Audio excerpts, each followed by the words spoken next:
자, 서울 아파트 가격에 대한 공식 데이터가 두 개가 있는데, 만약 이 둘이 말하는 숫자가 완전히 다르다면, 여러분은 뭘 믿으시겠어요? 대체 어느 쪽이 진짜일까요? 오늘 이 데이터 미스터리의 진실을 함께 추적해 보겠습니다. 131%. 이 숫자, 131%. 이게 뭐냐면요. 바로 2016년부터 9년 동안 서울 아파트 실거래가가 오른 수치입니다. 그러니까 실제로 사람들이 집을 사고 팔 때 계약서에 도장 찍은 그 가격들만 모아보니까 이만큼이나 뛰었다는 거죠. 와, 정말 보고도 믿기 힘든 숫자죠? 그런데 말이죠. 여기 완전히 다른 숫자가 하나 더 있습니다. 35%. 놀랍게도 똑같은 기간의 서울 아파트 시장을 분석한 또 다른 공식 데이터는 고작 35% 올랐다고 말합니다. 131%와 35%. 이건 뭐 단순한 오차 범위가 아니잖아요. 이건 둘 중 하나는 지금 현실을 완전히 잘못 보여주고 있다는 얘기거든요. 좋습니다. 그럼 지금부터 우리가 탐정이 돼서 이 미스터리를 한번 파헤쳐 보죠. 도대체 왜 똑같은 시장을 두고 공식 통계가 이렇게나 다른 두 개의 얼굴을 갖게 된 건지, 그리고 진짜 시장의 모습은 과연 어느 쪽에 더 가까운지 그 진실을 한번 찾아보겠습니다. 자, 우선 용의선상에 오른 이 두 용의자의 신원부터 확인해 봐야겠죠? 바로 이 미스터리의 한가운데 있는 두 데이터 말입니다. 첫 번째 용의자는 실거래가 지수. 이건 이름 그대로예요. 실제로 거래된 아파트들의 계약서 가격. 그러니까 팩트만 모아서 만든 데이터고요. 두 번째 용의자는 조사 기반 지수입니다. 이건 표본으로 몇 개 아파트를 딱 뽑아서 그 시세가 얼마 정도 하는지를 부동산 중개인에게 물어보거나 감정평가를 해서 만들죠. 그러니까 하나는 이미 벌어진 일, 즉 결과를 바탕으로 하고, 다른 하나는 관측을 바탕으로 하는 거니까 와, 이건 시작부터가 완전히 다른 셈이네요. 자, 그럼 이 두 용의자 중에 누가 진실을 말하고 있는지 가려내려면 우리한테도 뭔가 특별한 분석 도구가 필요하겠죠? 첫 번째 도구는 바로 타당성이라는 돋보기입니다. 이 돋보기로 뭘 보냐면 이 데이터가 정말로 자기가 측정하려는 걸 제대로 보여주고 있나? 다시 말해서 실제 시장의 온도를 정확하게 재고 있나 하는 걸 확인하는 거죠. 두 번째 도구는 신뢰성이라는 저울이에요.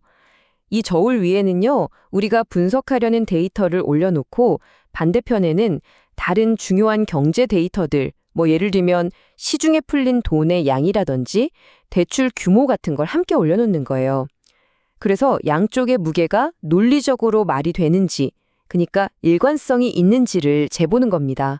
좋습니다. 이제 돋보기랑 저울 다 챙겼으니까 3단계에 걸친 본격적인 수사에 한번 들어가 보죠.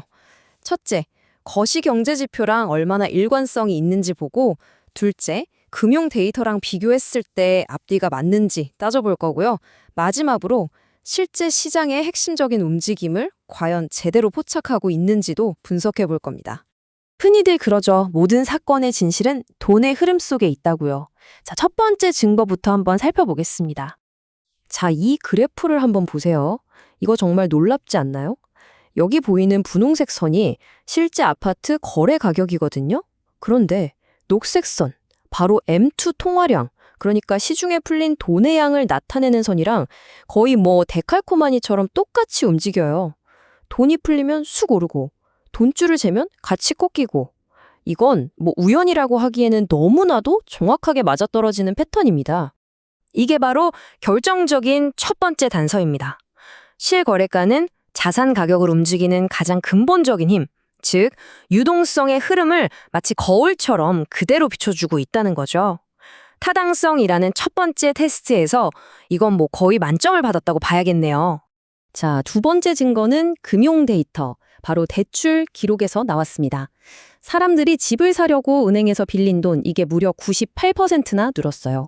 그런데 조사 기반 지수는 뭐라고 하죠? 집값이 고작 35% 올랐다고 하잖아요. 자, 한번 상식적으로 생각해 보자고요. 대출금은 거의 2배가 뛰었는데 집값은 그거의 3분의 1 토막만 올랐다? 이게 수학적으로 말이 되나요? 바로 이 지점에서 전문가들이 이건 수학적 모순이다 라고 지적하는 겁니다. 98%나 폭증한 대출금을 가지고 고작 35% 오른 집값을 설명하는 건 불가능하다는 거죠. 반면에 129%가 올랐다고 말하는 실거래가 지수를 보세요. 이 엄청난 대출 증가를 설명하고도 남죠. 훨씬 더 논리적으로 맞아떨어지는 그림이 그려지는 겁니다. 이 그래프가 두 데이터가 얼마나 다른 세상을 이야기하는지 정말 극명하게 보여줍니다. 저기 하늘로 치솟는 노란색과 파란색 선, 이게 바로 실거래가 지수고요. 그리고 저 밑에 거의 바닥에 붙어서 기어가는 빨간색과 녹색 선이 조사 기반 지수입니다. 시간이 흐를수록 이 둘 사이의 간격은 그냥 단순한 차이가 아니에요. 이건 서로 완전히 다른 현실을 이야기하고 있는 수준인 거죠. 아니, 도대체 이 엄청난 차이가 어디서 오는 걸까요? 그 비밀은 바로 조사 기반 지수가 팔리지 않은 집들의 가격까지 포함하는 경향이 있다는 데 있습니다. 여러분, 시장이 아무리 뜨거워도 거래가 안 되는 집들은 가격이 잘 안 오르잖아요. 결국 시장을 이끌어가는 강남 같은 핵심 지역의 폭발적인 상승세는 제대로 담아내지 못하고 전체 시장의 온도를 실제보다 훨씬 더 차갑게 측정해버리는 오류를 범하게 되는 겁니다. 자, 이제 모든 증거 분석이 끝났습니다. 이제 이 길었던 주택 데이터 미스터리에 대한 최종 판결을 내릴 시간이 온 것 같네요. 최종 판결문입니다. 거시경제와의 타당성, 금융 데이터와의 신뢰성, 그리고 실제 시장의 움직임을 제대로 담아내는 반영도까지 모든 검증 항목에서 실거래가 지수는 진실에 부합한다는 판정을 받았습니다. 반면에 주사 기반 지수는 여러 항목에서 명백한 모순을 드러냈죠. 따라서 오늘 우리가 다룬 이 사건에서 우리 주택시장의 진짜 모습을 가장 정확하게 보여주는 증인은 바로 실거래가 지수였음을 선언합니다. 네, 진짜 이야기는 여기에 있었습니다. 그럼 조사 기반 지수는 그냥 틀린 거고 쓸모없는 거냐? 이렇게 생각하실 수도 있는데요. 꼭 그런 건 아닙니다. 이 데이터가 만들어진 목적 자체가 좀 다른 거죠. 실시간으로 시장이 얼마나 역동적으로 움직이는지를 보는 것보다는 장기적인 통계의 안정성에 더 큰 비중을 두고 설계된 지표다. 이렇게 이해하시면 되겠습니다. 근데 이 미스터리를 파헤치는 게 도대체 왜 중요할까요? 이건 그냥 단순한 숫자 싸움이 아니기 때문입니다. 내가 가진 집의 가치를 어떻게 볼 것인지, 언제 집을 사고 팔아야 할지, 더 나아가서는 정부가 어떤 부동산 정책을 펼쳐야 할지까지 우리가 어떤 숫자를 진짜라고 믿느냐에 따라서 이 모든 것들이 달라질 수 있거든요. 결국 이건 우리 모두의 지갑과 인생에 직결된 아주 중요한 문제입니다. 자, 마지막으로 질문 하나를 던지면서 마무리하겠습니다.